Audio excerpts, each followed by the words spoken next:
So it's a very competitive business. It's a little bit, but as long as you maintain your system, your level of service doesn't go down with your growth, then I'm all about systems, right? So if you grow, you have to make sure your system is optimized, right? Whether it's your CRM, whether it's your database is everything, right? Data is everything, right? So that needs to grow with you. Your support staff have to grow with you. For example, for us, we always hire operations, and we have too much bandwidth. So we grow our bandwidth of ops, and then we bring on new loan officers. Okay. We don't hire in loan officers and then try to catch up, because it's going to destroy everyone else's quality of the process. So we're always one or two people overstaffed, because we try to train the ops, and it's easier to train them if they have nothing to do than to try to play catch up. Of So course. because it's easy for us to go, Yeah, you would recruit rather. 5 more salespeople, Yeah. and then you have no one to work on the loans, processors, LOAs. So we always try to. So we're very ops driven. So our Yeah. operation is all we have. I think you're hitting a really key point there, because just with businesses now, we're seeing they're not able to provide the best customer service because they're understaffed. And if they were to meet these issues ahead of time, whether it's just having seasonal people on standby ready, or whatever it is, to hire more people, then they wouldn't be faced with these big issues just out of nowhere. And when Right. there's demand, and you're either training people or trying to find people, how are you going to do your can't work do it, while you're right. trying to train someone or find someone? Right. Yeah. We have a saying is, when you get busy, you're working in the business, right? When you're not busy, you have to work on the business. Yeah. When you're working in the business, you can't work on the business, and that's because you're busy. And I originate files. My partner, we're owners of the company, but he's a loan officer also, so he has his own origination, right? He has his own production. So we have our own clients, we have our own realtors, right? So we are a LO, but then we have to also worry about every other aspect of running a business. So when things slow down, we got to put all of our time on working on the business so we can grow it. And with new LOs, unfortunately, what I see with the industry, like even with the new realtors, is they have this huge goals. They get in, they watch a few Instagram videos, Yeah. right? And they're like, I want to make, $2 million in year one. And nothing is realistic, right? Their goals. And then when you ask them, I said, okay, so now you're disappointed. Let's say they come and they're like, oh, I was going to do this 2 years ago, and now I'm disappointed. I said, well, okay, you set the goal. Fantastic, you set a goal. But were you deliberate? What were your steps? Did you implement anything? Oh, no, I had the goal, and then I was going to do this. And I said, well, yeah, but a goal without a plan is a dream, right? I mean, Yeah. people have all seen those. So if you can't just dream things, I can also say I want to make $1 billion Yeah. next year. But what am I changing starting tomorrow? Because if I continue what I did last year, I'm not going to make $1 billion next year, right? So if you set a goal, make sure you have a plan. Our business, you have to be very, very driven. If you're not a driven person, if you can't manage your time, do not try it. You're going to fail, right? If you need someone to tell you what to do from 9 to 11 and then from 11 to 1, do not get into the industry, because you're going to get disappointed. A lot of people, and that's the challenge with someone coming from a career kind of salaried position, because they give you the manual, they tell you A to Z what to do, and they tell you if you do these 3 things, you're going to get X amount of raise. And you have a bonus. If you do these 4 things, you're going to get a bonus. In our industry, that doesn't exist. Now, there are classes you can take, there are coaching we can do, right, to give you what's worked for so many other people. But if you don't follow it, and if Yeah. you're not deliberate with your time, nothing Yeah, can you can't help just you. ask for the help, listen to the information, and hope something changes. Right. There's the work that you have to do.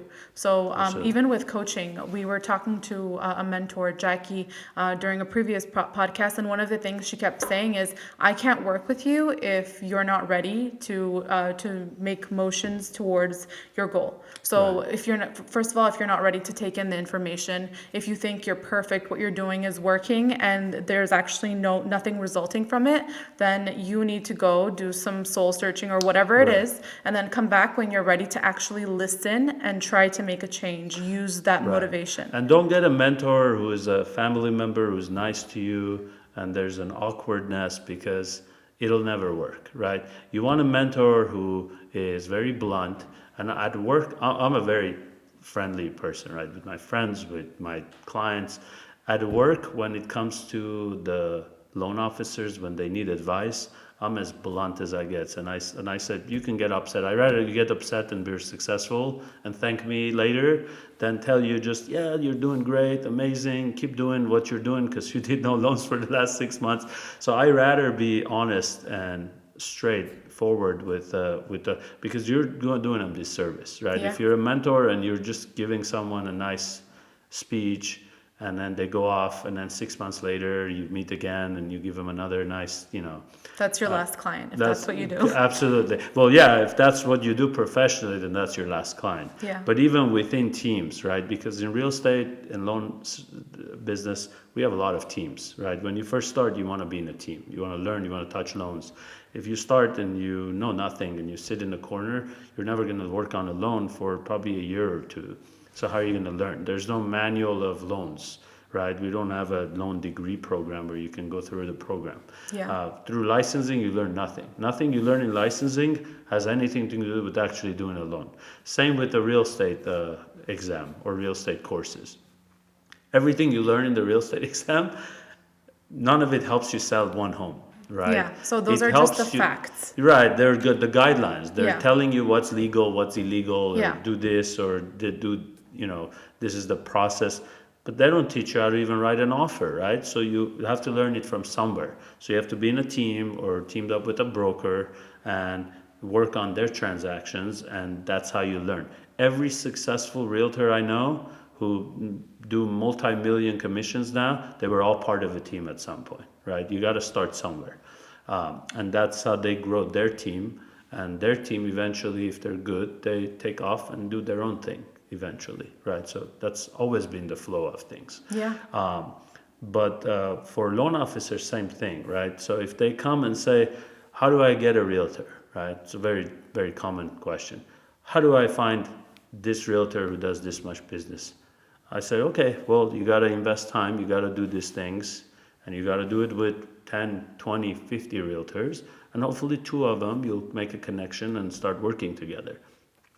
3 months later, if they come back, of the 10 things, they only do number one, and then they get disappointed. Yeah. So that's the natural things with an average professional in our industry. Yeah, it's really difficult, and it's Right. also just as a person really hard to get past failure. So if you have someone pushing you in the right direction, someone who has your best interests at heart, that definitely does make a change.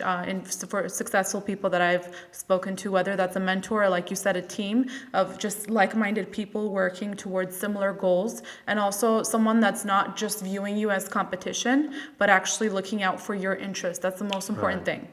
Right, yeah, and holding people accountable is our job, right? So I think that's the value I add. Anyone can, build a brokerage. Anyone can do loans, process loans, and hire loan officers. The value that we have, and we believe we have, is that accountability.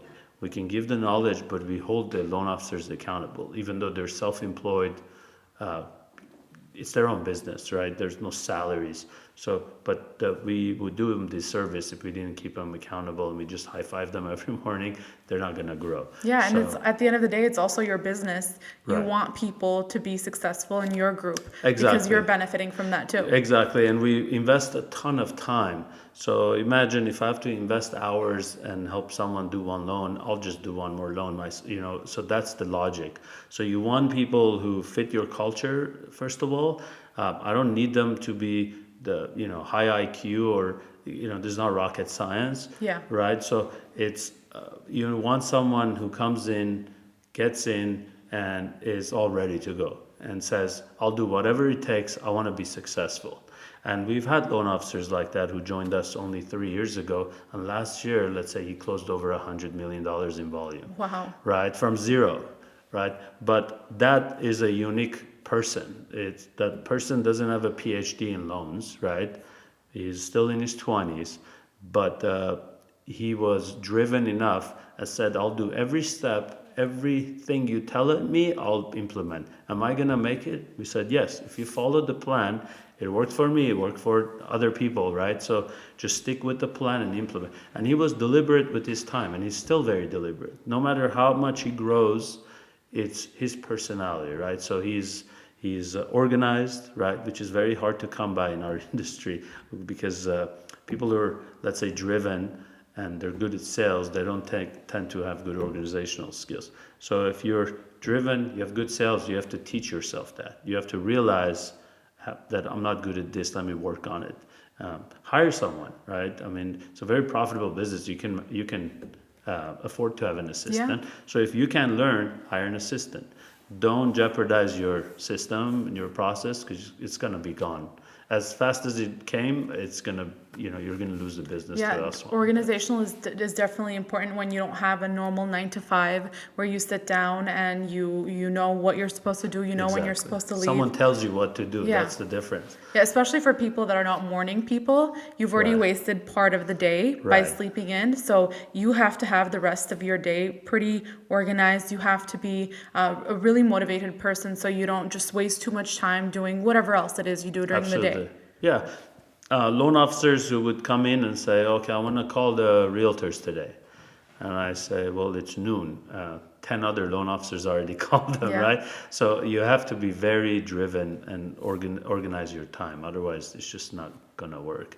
And then, between the live loans, you have to always work on your pipeline, right? You can't just put all your focus on the loans you have, because same with the realtors, right? Just because you have two transactions in escrow, you can't just let go of your pipe, because then you have to think of the future. Right, you have to constantly feed the pipeline. Yeah. And that takes discipline. You have to create your own 8 to 5 job, if you will. Thanks for watching, and make sure to subscribe and share this video for good luck.